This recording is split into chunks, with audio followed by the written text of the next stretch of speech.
네, 여러분 안녕하세요. 가을바람입니다. 오늘은 큰 뉴스 두 가지가 좀 나와서 이것들에 대해서 좀 설명을 해드리려고 합니다. 첫 번째는 아이온큐와 델의 하이브리드 컴퓨팅 솔루션 발표가 있었고요. 그리고 두 번째로는 1대 대주주 NEA의 지분 변동으로 의심되는 공시들이 나왔습니다. 그래서 이 두 개에 대해서 살펴보고 부제로는 과연 이런 상황에서 지혜로운 투자 전략은 뭘까라는 고민을 좀 해보았습니다. 자, 그래서 델과 아이온큐의 하이브리드 컴퓨팅 솔루션이 공개되었는데 이제 SC 슈퍼컴퓨팅 2022라고 해서 고성능 컴퓨팅을 이렇게 뭐 발표하고 설명해주는 이런 행사에서 연례 행사에서 이제 아이온큐와 델이 함께 발표를 했습니다. 그리고 이쪽은 이제 델의 높은 사람들이 유튜브 이런 방송에 출연해서 설명하는 세션을 또 가졌더라고요. 그래서 내용을 보시면은 고전 컴퓨터가 특정 진보된 연산의 수요를 따라잡지 못해서 양자 컴퓨팅이 진짜 솔루션으로 대두되고 있는 상황인데 델 테크놀로지스와 아이온큐는 새로운 하이브리드 양자 플랫폼인 델 퀀텀 컴퓨팅 솔루션이라는 거를 아까 말씀드린 SC 2022 행사에서 공개를 했습니다. 그래서 미국과 캐나다에서 사용 가능할 예정인데 이 델의 바이스 프레지던트인 켄 드라소라는 사람이 뭐라고 했냐, 현대 양자 컴퓨터는 확장성이 부족하고 소음에 취약하여서 혼자 문제를 해결하기는 어렵습니다. 양자 컴퓨터와 고전 컴퓨터를 합쳐서 아이온큐와 델의 파트너십을 통해 우리는 각각의 컴퓨터가 스스로 잘하는 것을 하기 위해서 혼자서는 할 수 없는 해답을 얻을 수 있습니다. 라고 얘기를 해줬어요. 자, 그래서 양자 컴퓨터는 병렬 처리 쪽에 뛰어나기 때문에 훨씬 더 많은 변수를 가진 계산을 빠르게 수행할 수 있죠. 그래서 기존 서버와 비교해서 엄청나게 증가된 처리 능력을 제공합니다.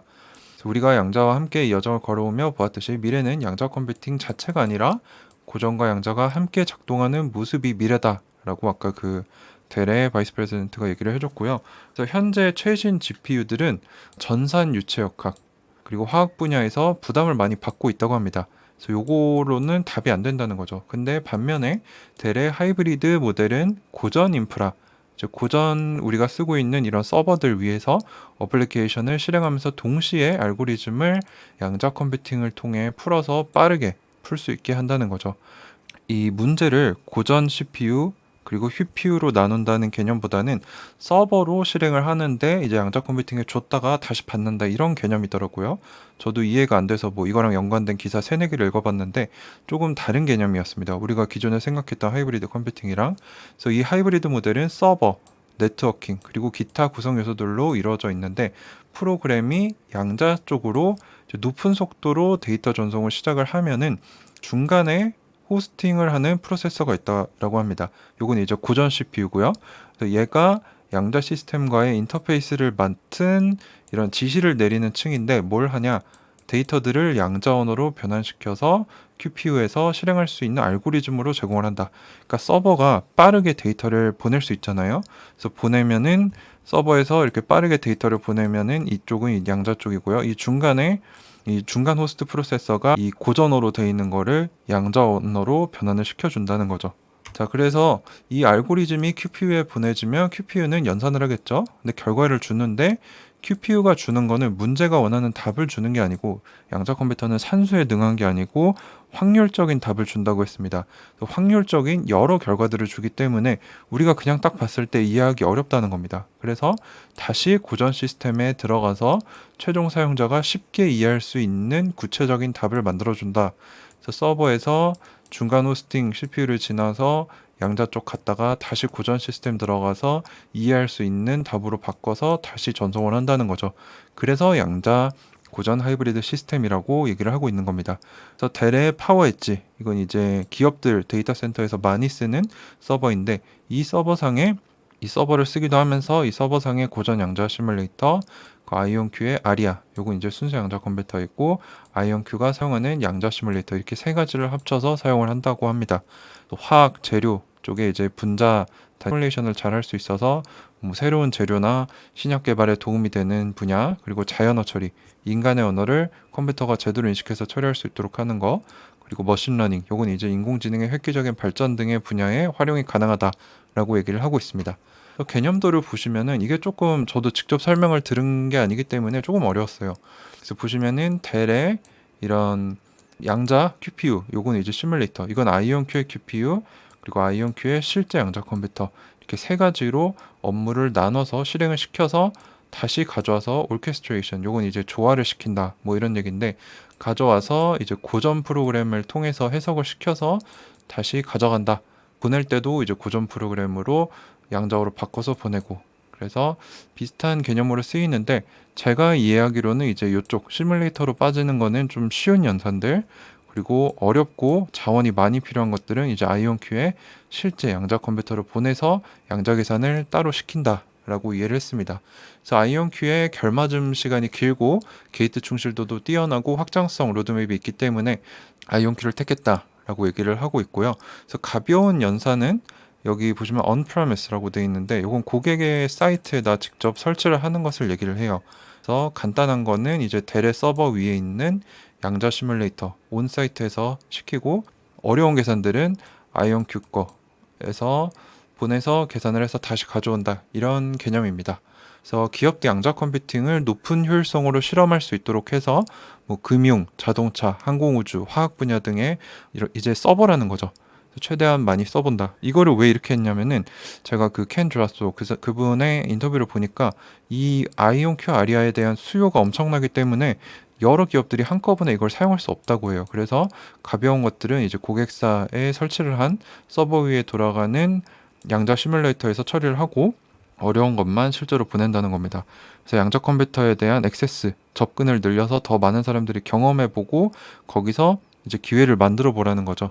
그래서 양자 컴퓨팅으로 경쟁 우위를 만들어내는 어떻게 하는지, 그런 것들과 리스크를 줄이는데 기업들이 어떻게 이 양자 컴퓨터를 쓸 수 있는지에 대한 탐험을 할 수 있도록 접근을 넓혀준다. 양자 컴퓨팅에 쉽게 접근하게 해준다. 이런 얘기를 해줬습니다. 자, 그렇게 좀 정리를 해볼 수 있을 것 같고, 두 번째로는 아이온큐의 1대 대주주인 NEA, 미국의 벤처 캐피탈 회사인데 폼4 공시가 한 대여섯 개 정도가 났습니다. 그래서 복잡해서 제가 쭉 보면서 제가 분석한 내용을 전달드리려고 하는데, 이거는 내용이 틀릴 수도 있습니다. 저도 이제 공시 전문가, 금융 전문가가 아니기 때문에 이 부분은 제가 해석한 거를 전달드리는 거니까 참고만 하시면 좋겠습니다. 기본적으로 폼4는 기업의 임원 10% 이상 대주주들이 지분 변동이 있을 시 매수를 하거나 매도를 했을 때 영업일로 2일 안에 내야 하는 공시입니다. 주식을 230만 주 정도 들고 있었는데, NEA가 약 13%의 지분을 들고 있었는데, 이 중에 1169만 주를 제너럴 파트너라고 하면 굉장히 높은 직급으로 회사와 대등한 위치에서 일하고 있는 사람들을 얘기를 해요. 뭐 임원급들이라고 보시면 되고, 리미티드 파트너는 이제 법인을 얘기를 합니다.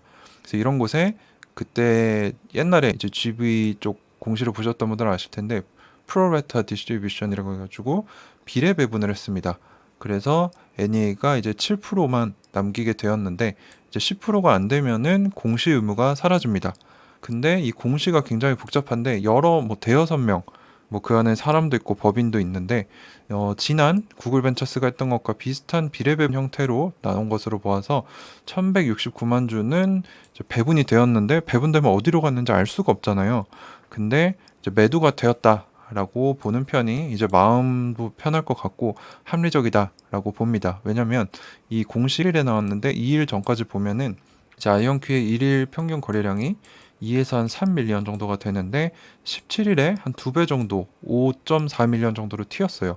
그때 1169만 주가 매도가 되지 않았나라고 추측을 할 수 있기 때문에 아마 1169만 주는 팔렸다, 배분된 다음에 어떻게 되는지 확실히는 알 수 없지만 팔렸다라고 보는 편이 나을 것 같다라고 저는 개인적으로 생각을 하는데요. 여기서 우리가 알아야 될 거는, 상식적으로 미국의 벤처 캐피탈의 경우 평균 투자 시작 후 6에서 10년 뒤에 수익 실현을 하고 엑시트를 한다고 합니다. NEA 같은 경우는 2015년에 투자를 시작했고, 아이온큐 평단가가 한 0.4불 정도로 될 것으로 저희가 예전에 추측을 해본 적이 있어요. 그럼 5 정도에 매도를 했다고 하더라도 10배가 넘는 수익을 냈기 때문에 NEA한테는 뭐 엄청난 수익을 내고 나갈 수 있었던 거죠. 그리고 벤처 캐피탈은 이제 개미들과 다르게 자금을 계속 굴리고 또 매크로 상황에 따라서 대처를 해야 되기 때문에 뭐 그렇게 특별한 상황이다라고 보기는 어렵다라고 얘기를 할 수 있습니다. 그래서 우리가 생각해 봐야 될 포인트는, 그렇다면 왜 구글처럼 모두 매도한 게 아니고 7%는 왜 남겨뒀을까라는 점을 좀 생각해 볼 필요가 있고, 그리고 아이온큐가 아리아의 AQ를 25 일찍 도달했습니다. 이게 목표가 원래 2022년 말까지였는데 1분기 일찍 도달을 했어요. 그래서 기술적 로드맵을 초과 달성하면서 잘 하고 있는데 이 VC의 수익 실현은 개인적으로 크게 상관이 없다라고 생각하는데 이거는 제 생각일 뿐이고요. 여러분들은 각자 판단을 하시면 좋겠습니다. 근데 또 기관이 7년 기다려서 10배 수익을 실현했는데 개미가 가진 가장 큰 무기는 뭐죠? 바로 시간입니다. 그렇다면 우리가 10배 수익을 실현하려면 7년 이상이 걸릴 수도 있겠구나. 또는 기관이 7년을 기다렸다면 개미는 당연히 그 이상 기다릴 수 있어야 하는 게 아닌가라는 생각이 좀 들었습니다. 이건 물론 제가 아이온큐에 큰 비중으로 투자하고 있기 때문에 저는 이제 아이온큐의 호의적인 얘기가 나올 수밖에 없어요. 그래서 요거는 여러분들이 알아서 들으셔서 판단하시면 좋겠습니다. 자, 그래서 저의 의견은 델과의 하이브리드 컴퓨팅 솔루션 출시를 통해 아이온큐가 매출 파이프라인의 다각화 노력을 하고 있습니다. 뭐 현재는 클라우드로 수수료 받는 게 뭐 매출의 90% 정도 된다라고 하는데 이제 뭐 공군 연구소 뭐 이런 다양한 곳과 연구 협업을 하면서 계약을 따기도 하고 이제 완전한 양자 컴퓨터 시스템 판매도 기획하고 있다라고 얘기를 하고 있는데 이번 3분기 실적 발표 때도 앞으로 1년에서 1년 반 사이에 이게 나올 거다라고 얘기를 했는데 1분기 때인가 2분기 실적 발표 때 이제 피렐제품의 CEO가 이것의 매출이 9자리가 될 것이다라고 했는데 9자리로 달러로 치면은 최소 1,300억 원에서 맥스로는 1.3조 원을 의미를 합니다. 그래서 1,000억 원대의 매출이 1년에서 1년 반 사이에 발생을 할 수 있다. 그리고 기술적 로드맵도 초과 달성을 하고 있다. 라고 얘기를 하고 있기 때문에 실적 발표 내용은 사실 나쁘지 않았습니다. 어찌되었든 근데 양자 컴퓨팅은 이 산업 자체는 초기 단계라는 거죠. 그래서 양자 시대가 오긴 오겠지만 언제 어떻게 올지는 우리가 꾸준히 모니터링하면서 또 만약에 안 왔을 때는 어떻게 할 건지 이러한 대응 전략들을 미리 세워놓을 필요가 있다는 겁니다. 근데 이 와중에 1대 대주주 NEA의 지분 분배 추측컨대 매각이라고 볼 수 있는데 아이온큐 자체의 문제가 아니기에 저는 개인적으로 크게 생각하고 있지 않다. 그래서 뭐 비중을 줄이거나 이런 계획도 없고요. 그래서 진짜 악재는 리게티가 얼마 전에 CEO가 창립자가 사임을 하겠다고 밝혔죠. 근데 후임자도 정해지지 않았는데 사임을 했는데 그 이유가 이제 회사가 커감에 따라 이사들이 보기에는 이 사람에 적합하지 않았다라는 얘기가 리게티의 어닝콜에서 나왔다고 해요. 어쨌든 창립자를 쫓아낸 거죠. 그리고 뭐 이런 것들이 진짜 악재라고 볼 수 있을 것 같고 기술적 로드맵을 달성하지 못하는 모습이 나온다면은 이런 것들이 진짜 본질적인 악재라는 거죠. 그래서 뭐 미국의 벤처 캐피탈이 10배 수익 실현하고 투자한 지 7년 만에 나간 게 악재라고 볼 수 있느냐라고 하면 저는 개인적으로 잘 모르겠다. 아니다라고 생각을 합니다. 물론 판단은 개인의 자유이기 때문에 뭐 불안하시다면은 손절하시는 것도 좋은 방법이고요.